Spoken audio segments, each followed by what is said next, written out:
అండి colour combination yoke part అయితే మాత్రం ఎక్సలెంట్గా ఉంది. యోక్ పార్టే కాదు, ఓపెన్ చేసినాక దీన్ని గేరా డిజైన్ ప్యాటర్న్ కూడా అలాగే ఉన్నాయి.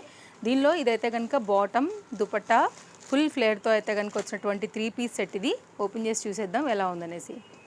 ఎంత బాగుందంటేనండి, ఓపెన్ చేసిన తర్వాత డిజైన్ మాత్రం ఫుల్ ఫ్లేర్లో ఒక గౌన్ లాగా కూడా మీరు కుర్తీని యూజ్ చేసుకోవచ్చు అండి. పెద్ద దుపట్టా, పెద్దగా గేరాతో అయితే కనుక వచ్చిన కుర్తీ. ఇదైతే కనుక రియాన్ ఫ్యాబ్రిక్లో బాటమ్ అయితే వచ్చింది. కలర్ కూడా చాలా బాగుంది. ఇదైతే కనుక M2 XXLలో అవైలబుల్గా ఉందండి. అండ్ కాస్ట్ అయితే కనుక ఇది మనకి 1060. దుపట్టా కూడా చూడవచ్చు ఎంత పెద్దగా వచ్చిందని కూడా. చాలా ఫ్లేర్డ్ దుపట్టా అండి, చాలా బాగుంది కూడా మల్ కాటన్లో. నెక్స్ట్ కుర్తీ చూసుకున్నట్లయితే ఫస్ట్ మీరు ఒక స్క్రీన్ షాట్ చేసేసుకోండి, ఎందుకైనా కానీ ఉంటుంది. ఇది ఇప్పుడు నేను మీకు అయితే మాత్రం ఇప్పుడు దీనికి వచ్చిన గౌన్ ప్యాటర్న్ చూపిస్తానండి. ఇది మీరు కుర్తీ లాగా కూడా వేసేసుకోవచ్చు ఇలాగా హాయిగా. సో మంచి డిజైన్, లాంగ్ బాగుంది, గేరా బాగా వచ్చింది, ప్రీమియం క్వాలిటీ మల్ కాటన్లో వచ్చింది. ఫ్రంట్ అండ్ బ్యాక్ దీని డిజైన్ ఇది. అండ్ మీకు అయితే కనుక గేరా చూసుకున్నట్లయితే ఇది బెస్ట్ ప్రైస్లో ఉందండి విత్ లైనింగ్లోని. ప్రతి దాంట్లో చక్కగా అయితే కనుక ఇంటర్లాక్తో స్టెప్ వైజ్గా బాగా ఇచ్చారు. నచ్చితే లేట్ చేసుకోవద్దు, లిమిటెడ్ స్టాక్.